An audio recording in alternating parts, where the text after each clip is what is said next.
Hi hello namaste welcome to FTH cine class room.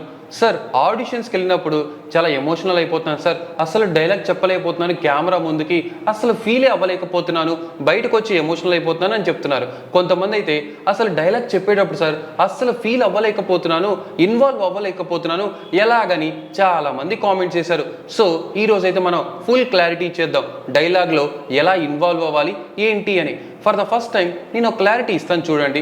ఆడిషన్కి వెళ్ళినప్పుడు నేను dialogue చెప్పలేకపోతున్నాను సార్, బయటకు వచ్చి ఎమోషనల్ అవుతున్నా అని చెప్పేసావు కదా, కానీ నీకు అక్కడే అర్థమవుతుంది బయటికి ఎమోషనల్ అవుతున్నావు, అక్కడ నీకు డైలాగ్ చెప్పలేదు అని ఒక ఫీలింగ్లో ఉన్నావు. అంటే డైలాగ్ చెప్పకపోతే నువ్వు ఫీల్ అవుతున్నావు, ఎమోషనల్ అవుతున్నావు, కానీ డైలాగ్ చెప్పేటప్పుడు మాత్రం ఆ డైలాగ్లో ఉన్న ఫీల్ని మాత్రం నువ్వు ఫీల్ అవ్వట్లేదు.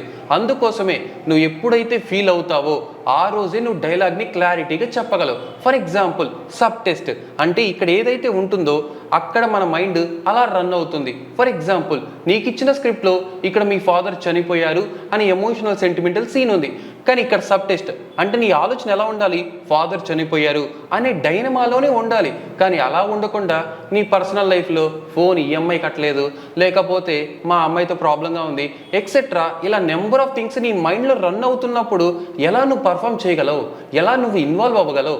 సో అందుకోసమే నీ సబ్ టెస్ట్ ఆల్వేస్ క్లియర్గా ఉండాలి. ఏదైతే సీన్ ఇచ్చారో ఆ సీన్కి తగ్గట్టుగా చాలా క్లియర్గా ఉంటేనే అందులో మీరు ఇన్వాల్వ్ అవ్వగలరు.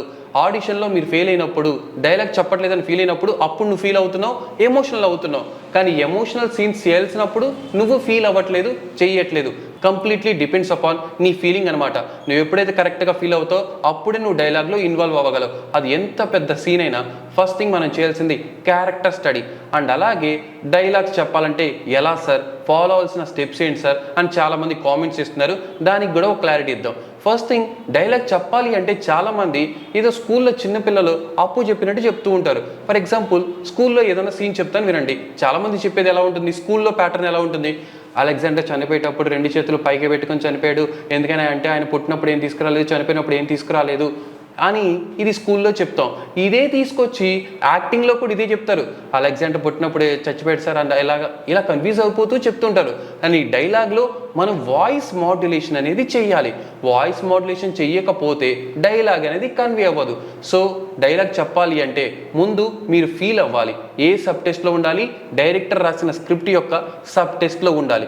నెక్స్ట్ డైలాగ్ చెప్పేటప్పుడు వాయిస్ మాడ్యులేషన్ అనేది చేయాలి. వాయిస్ మాడ్యులేషన్ చేయకపోతే స్కూల్లో చిన్నపిల్లల పాఠాలు చెప్పినట్టుగా కన్వే అవుతుంది, అప్పుడు నువ్వు డైలాగ్ చెప్పడంలో ఫెయిల్ అవుతావు. ఫర్ ఎగ్జాంపుల్ డైలాగ్ కింగ్ అని చాలామంది ఉంటారు. జూనియర్ ఎన్టీఆర్ ఎందుకు అందరికీ డైలాగ్ కింగ్గా ఎందుకు కన్వే అవుతాడంటే సింగిల్ టేక్లో చెప్తాడని కాదు, వాయిస్ మాడ్యులేషన్ అద్భుతంగా చేస్తాడు అని. So this is the main matter. ముందు మీరు ఫీల్ అవ్వాలి, ఆ తర్వాత వాయిస్ మాడ్యులేషన్ చేయాలి. సో ఇది ఓవరాల్గా డైలాగ్ గురించి అండ్ అలాగే ఎలా ఫీల్ అవ్వాలి, ఎలా ఇన్వాల్వ్ అవ్వడం గురించి. ఇంకా మరింత ఇన్ఫర్మేషన్ మీకు కావాలి అంటే ఎఫ్టిహెచ్లో జాయిన్ అవ్వాల్సిందే. And thank you very much. ఇలాంటి క్లాసు మీకు మరిన్ని కావాలి అంటే ఎఫ్టిహెచ్ సినీ క్లాస్ రూమ్ని సబ్స్క్రైబ్ చేసుకోండి.